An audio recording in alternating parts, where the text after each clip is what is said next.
Hello everyone, welcome back to Kalam Academy.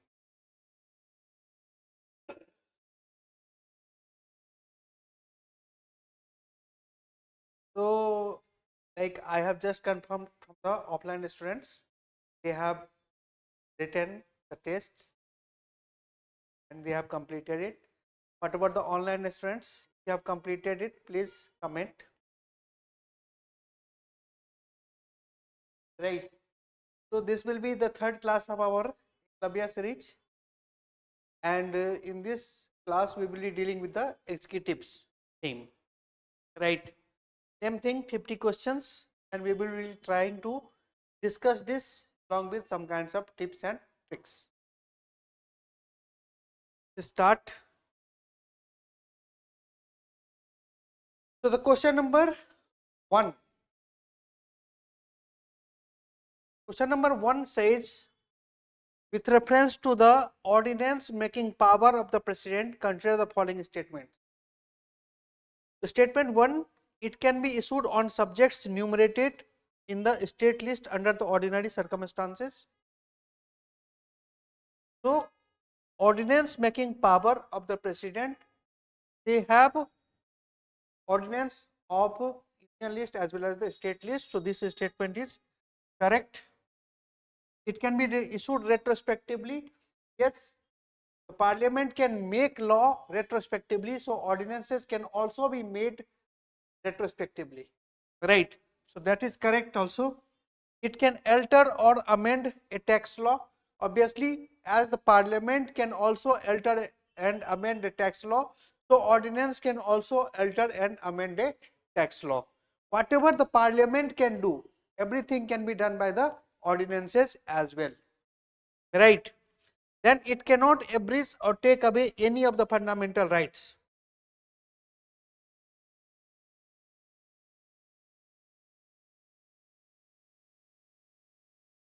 It cannot abridge or take away any of the fundamental rights. So, even Parliament cannot abridge or means this is thing regarding the fundamental rights things. The thing is that even the Parliament cannot amend the fundamental rights and it cannot hamper the basic feature of the Constitution of India. So, as per that, the President also, they cannot bring an ordinance and they cannot take away the fundamental rights altogether if that may be violating the basic feature of the Constitution of India. So, here 3 statements are wrong, means 3 statements are correct. So, C will be the answer, only 3 will be the. Question number 2, which of the following option is not correct with reference to the impeachment of the President? Have to means answer not correct with reference to the impeachment of the President of India.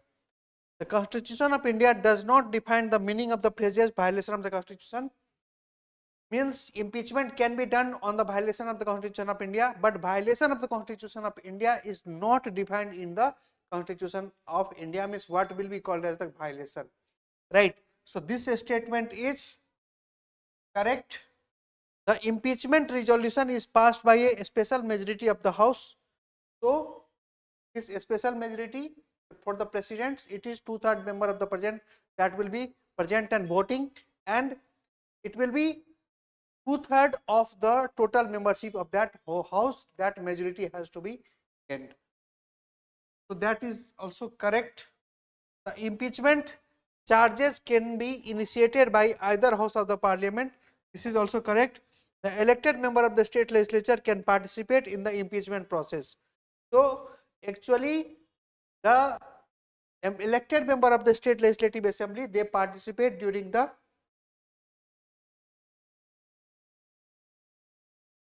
elected member of the state legislature can participate in the impeachment process.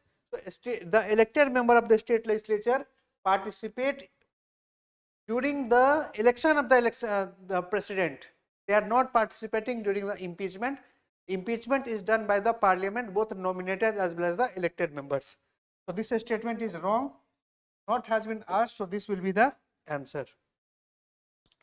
Question number 3. Consider the following statement with reference to the President of India.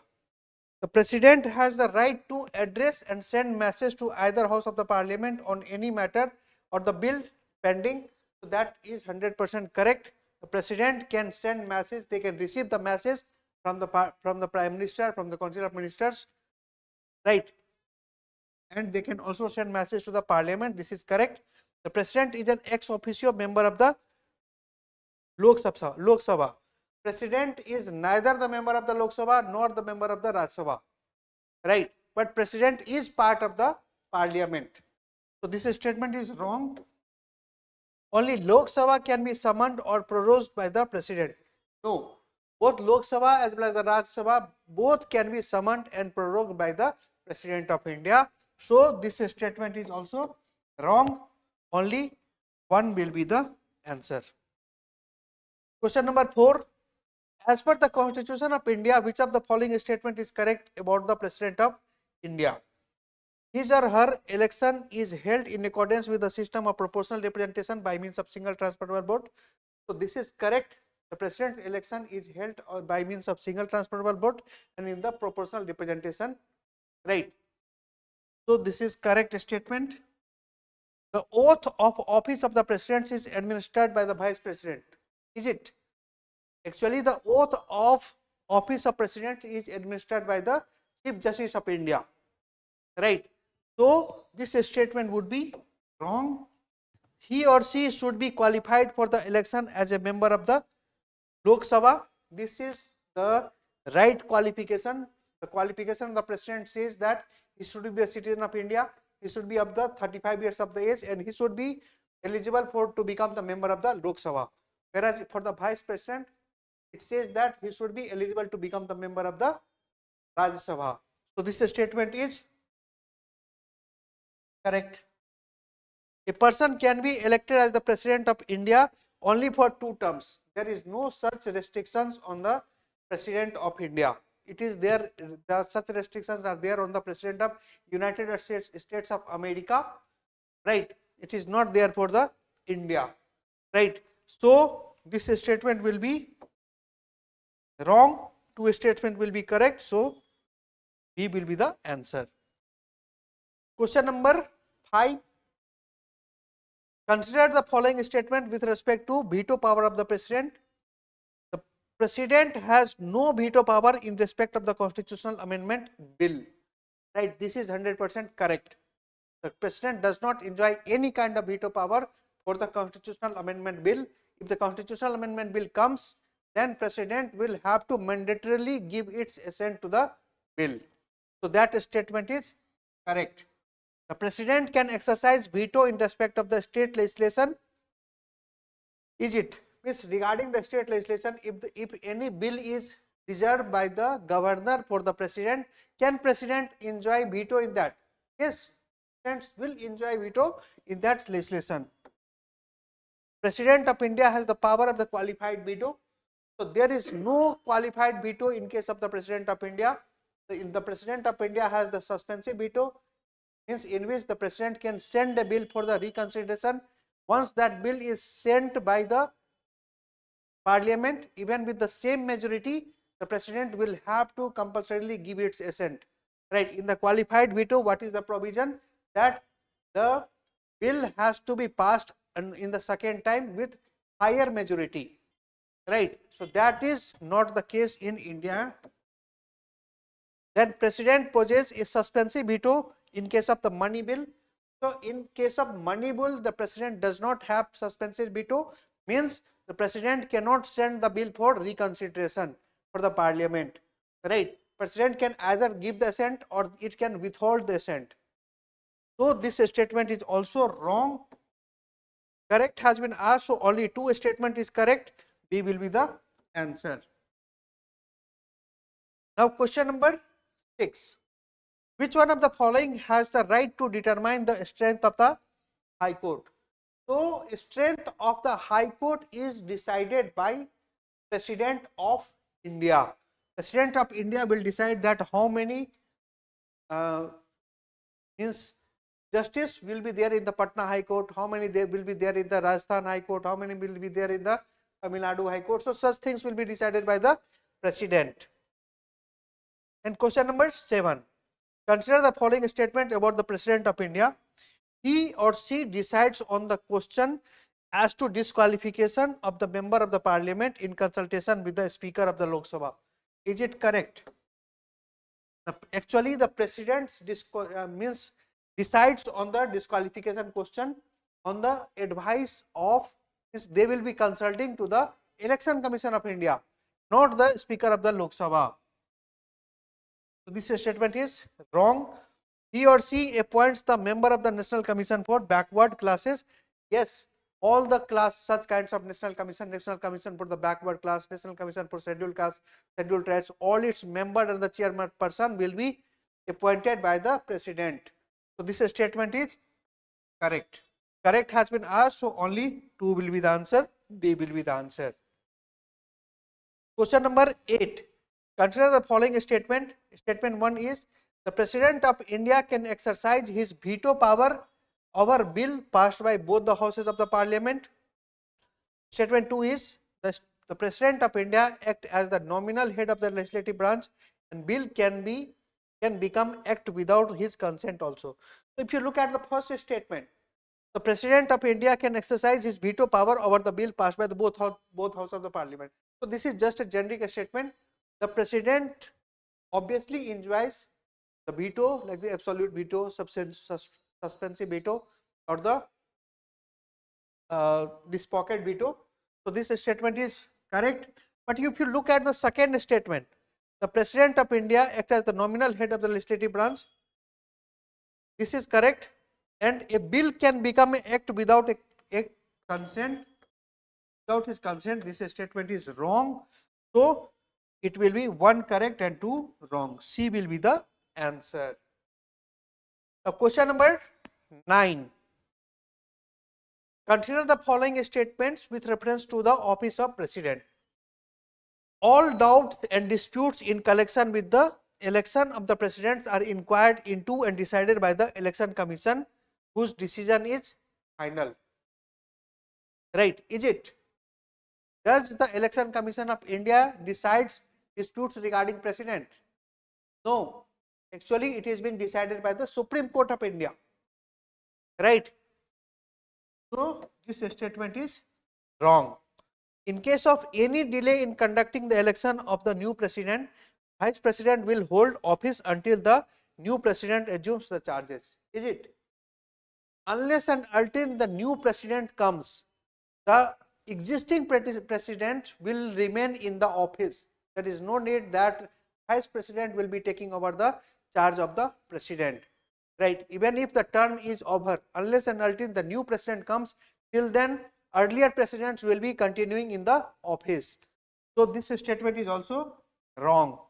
During his office term, he is immune from the civil and the criminal proceedings, even in respect of his personal acts.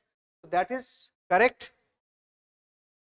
In case of criminal proceedings, he is completely immune. In case of the civil proceedings, notice period will be given. 2-month notice will be given. After that, some kinds of civil proceedings in the personal cases can be conducted. So that kinds of immunity is there. So only 1 will be correct.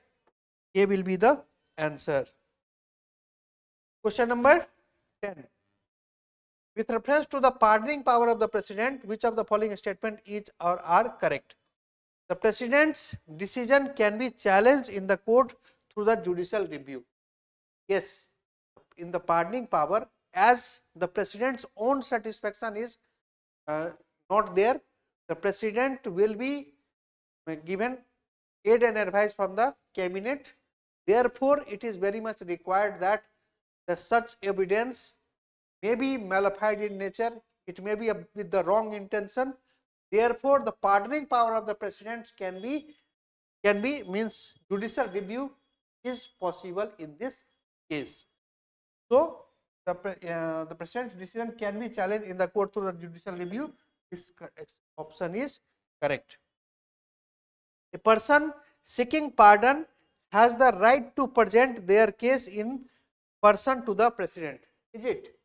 Does the convict who is seeking this pardon, they will be going personally to visit the president? No. Right. So there is no such option. The president must explain the reason for granting or denying a pardon. President is not obliged to give any kinds of reasoning, any kinds of logic that why the president has denied the pardon or why it has accepted the pardon. So this statement is also wrong. The power is to be exercised by the president on its own discretion.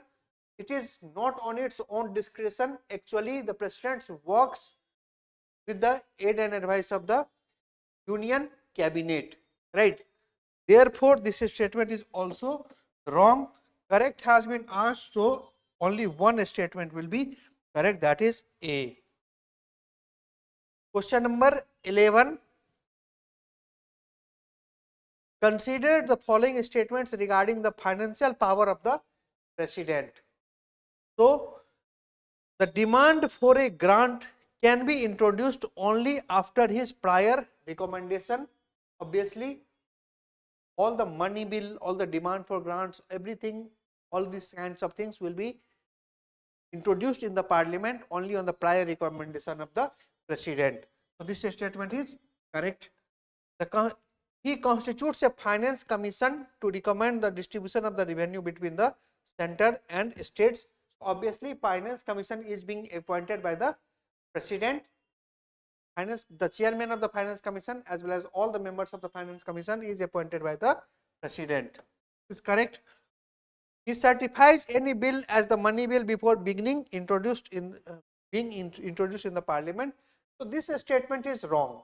Actually, it is the speaker of the Lok Sabha which is deciding whether a bill is money bill or not, and whatever his decision is there, that is final and binding things. So this is wrong statement. He can make advances out of the contingency fund of India without prior sanction of the parliament. Means he can make advances out of the contingency fund of India without prior sanction of the parliament. So for the contingency fund of India, it works under the executive actions and there is no requirement of parliamentary approval as such. Means in the starting, right, it is under the president's control. So this statement is also correct. So correct has been asked, so only 3 will be the answer. Please read this.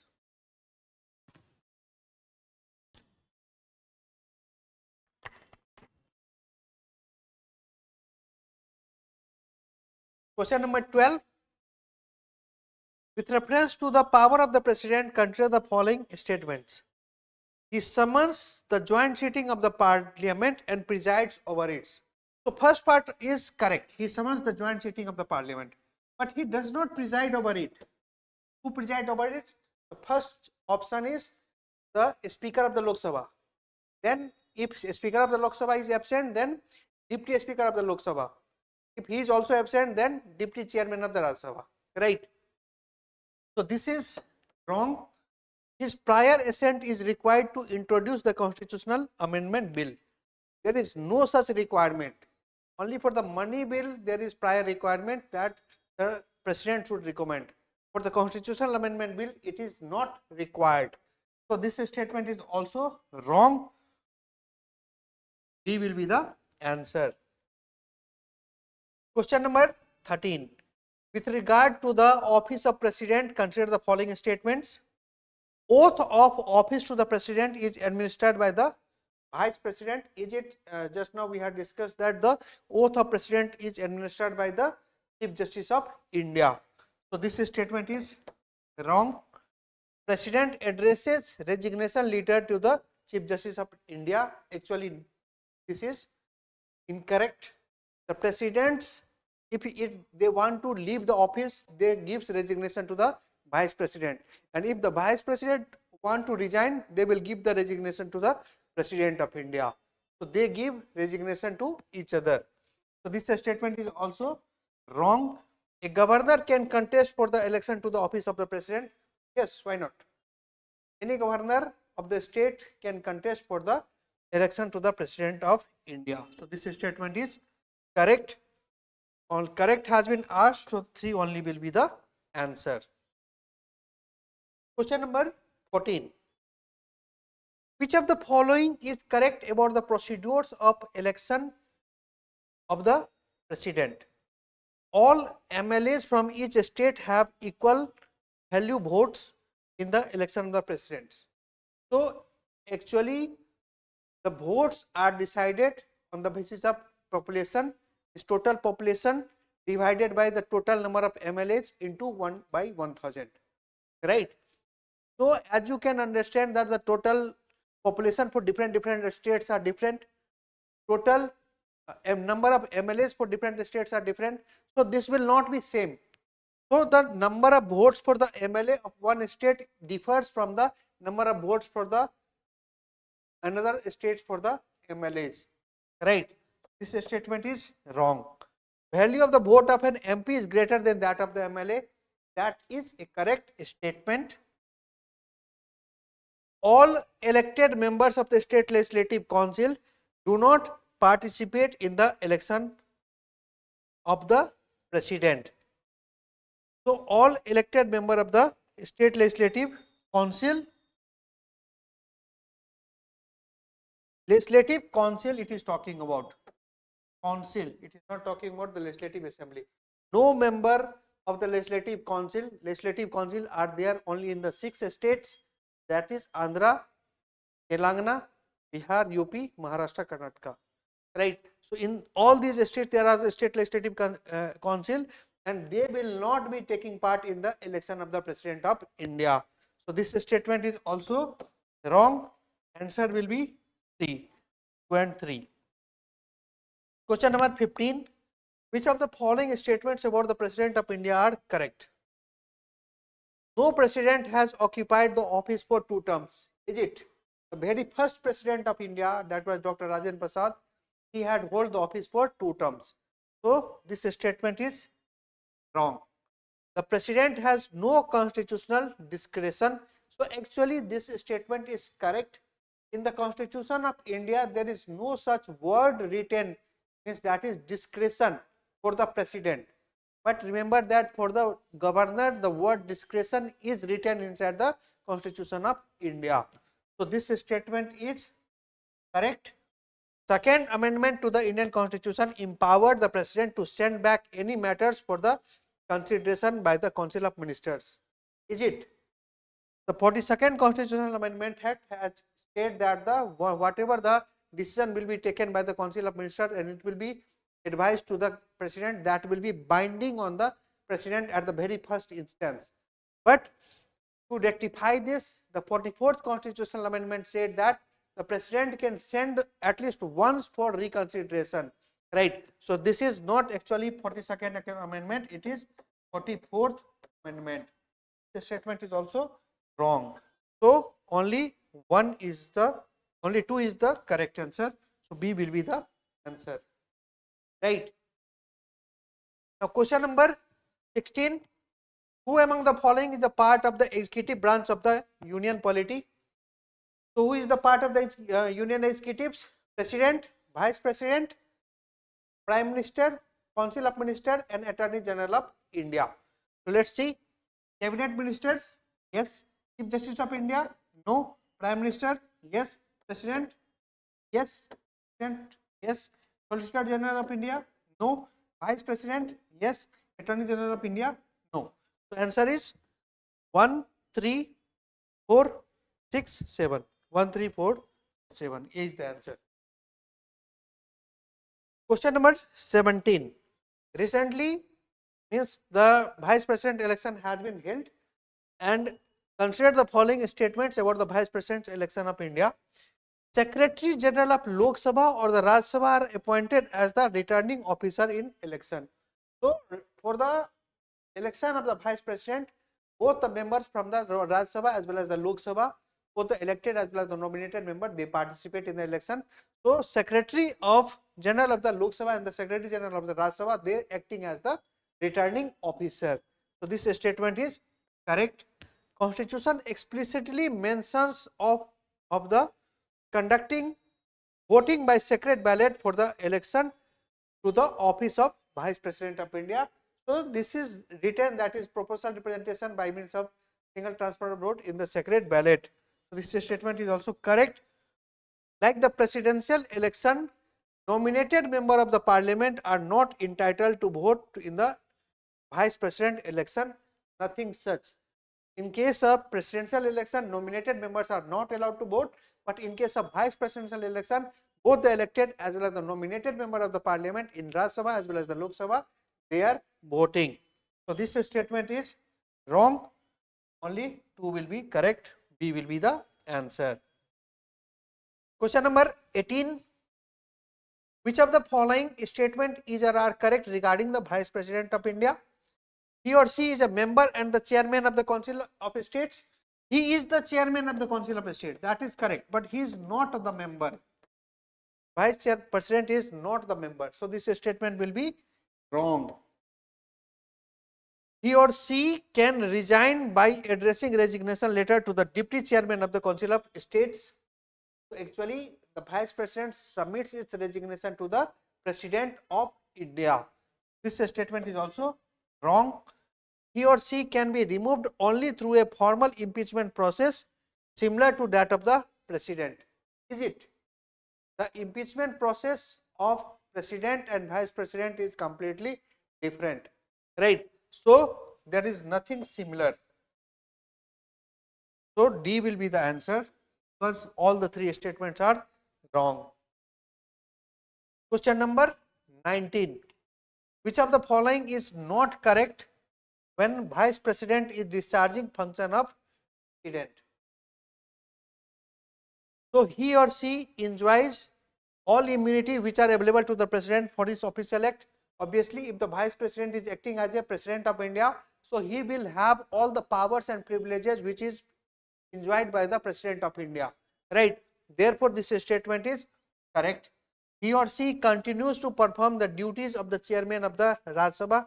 No, he will be continuing the duty of one office at a time. So whenever the Vice President is President of India, acting as the President of India, he will not be entitled to be the chairman of the Rajya Sabha.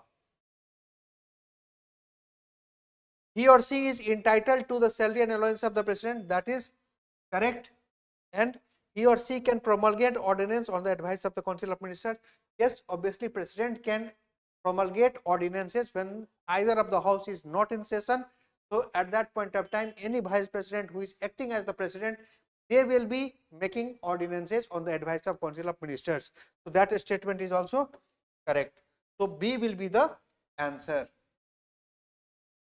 Question number 20. Consider the following. How many of the above members forms part of the electoral colleague that elects the Vice President of India? Actually, what it is, elected member of the elected and the nominated member both of the Lok Sabha and the Rajya Sabha, they elect the Vice President of India. So elected member of the Parliament, yes. Nominated member of the Parliament, yes. Elected member of the State Legislative Assembly, no. How many? 2. B will be the answer. Question number 21. With reference to the office of governor, governor can exercise his or her constitutional discretion in which of the following? So a governor has 2 kinds of discretion, constitutional discretion, that is means 2 types of discretion. One is constitutional discretion, another is situational discretion, right? Constitutional discretion is directly written inside the Constitution of India. Situational discretion is not written, but situation arises such that governor will be acting on its own without the aid and advice of Council of Ministers, right? So dissolution of the State Legislative Assembly if the Council of Ministers lost its majority. So this is a situational, right? Reservation of the bills for the consideration of the President, yes. This is the constitutional, Article 356. Dismissal of the Council of Ministers when it cannot prove the confidence of the State Legislative Assembly, this is also situational. And seeking information from the Chief Minister with regard to the administrative matters of the state. So that can also be done, and this is also a constitutional. So 2 and 4 will be the answer, D will be the answer, because 1 and 3 are situational lesson. Question number 22. With reference to the veto power of the President and the Governor, which of the following statements are correct? The Governor must give his assent to the bill which is passed by state legislature after reconsideration, while the President is not bound to give assent to the reconsideration bill of the first house of the Parliament. There is nothing such. The President will have to give assent to a bill which has been reconsidered. Even if the same bill has been sent to the President once again, the President has no other option but to accept that bill, and that bill will be becoming act. So this statement is wrong. The President is not bound to give his assent to the bill which is returned by the house of the state legislature after reconsideration. Yes, whenever the bill of the state legislature are reserved for the President by the Governor, so that is at that point of time, even after reconsideration, the Presidents will have all the 3 kinds of vetoes, right? He can also enjoy the absolute veto at that point of time. Also, there is nothing binding as such on President to give assent. This statement is correct. If a state bill is returned by the President for reconsideration of the House and it is passed again, the bill must be presented again for the assent of both the President and House Governor. No. Once a state bill has been reserved for the President, right? So at that point of time, even during the reconsideration phase, only the President will be deciding on that bill. Governor will have no say on this bill. So both the Governor and the President is not correct. Only 2 will be the correct answer here. B will be the answer. Question number 23. Consider the following statements with reference to the pardoning power of the Governor. The Governor can grant pardon, reprieve, respite, suspension, remission or commutation in respect to punishment or the sentence by the court martial. This Governor has to take anything from the defense forces? No. So actually President is the head of all the defense forces, right? So actually it is being decided by the President, and the Governor has no role in case of the court martial thing. So this statement is wrong. The Governor can suspend, remit or pardon a death sentence. Can a Governor pardon death sentence? The Governor cannot pardon a death sentence. It can be the death sentence can only be pardoned by the President of India. However, the Governor can do what?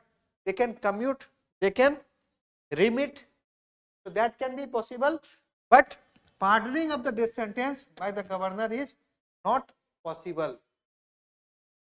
Then the Governor can use this power in case of any offences against a state law only. The Governor can use this power in case of any offence against a state law only. Yes, this is the territorial jurisdiction actually. For the President's ordinance making power, it will be there for the central law and for the central as well as the state law. For the Governor, it will be the ordinance making power, they will be there for the state laws. So that statement is correct. So only 1 will be the correct answer. 23 ka A will be the answer. Please read the question.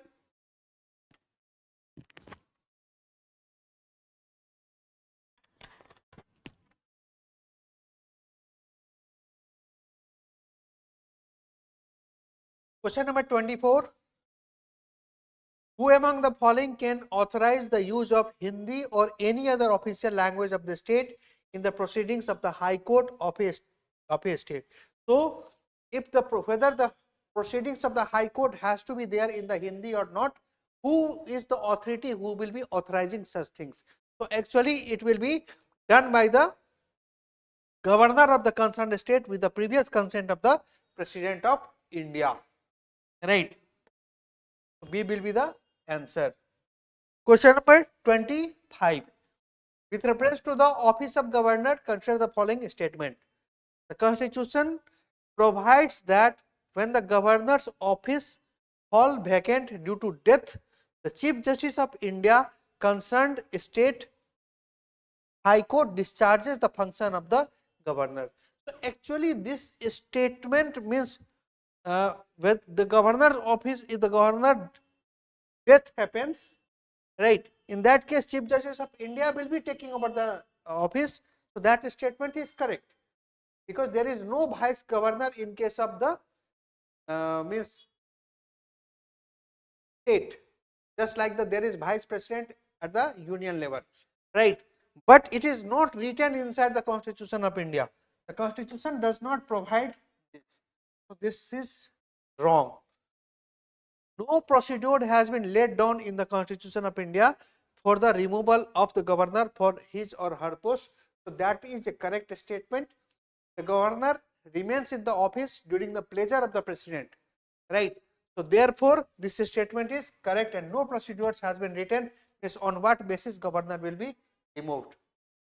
In India, the same person cannot be appointed as the governor for more than 2 states at the same time. The governor, a governor can be made the governor of more than 2 states, right. That is possible. They are given extra charges, right. That is possible. So this statement is wrong. The Constitution prescribes that a governor shall hold for a term of 5 years. So this statement is actually correct. Means Constitution prescribes that the governor shall hold for a term of 5 years, but that security of tenure is not there. Governor will remain governor till the pleasure of the president at any given point of time. If the president's satisfaction is lost, then presidents can call back that governor from the state. So 1 and 4 will be the correct answer. Means 2 and 4 will be the correct answer. B will be the answer. Question number 26. When a money bill is sent to the governor after it is passed by the state legislature, he cannot return the bill for the reconsideration of the state legislature, obviously, because he does not have the suspensive veto in case of the money bill. So statement 1 itself is correct. Question number 27. With reference to the power of the governor, consider the following statement. He is consulted by the Chief Justice of India while appointing the judges of the concerned state high court. So first thing first, do Chief Justice of India appoint the state high court?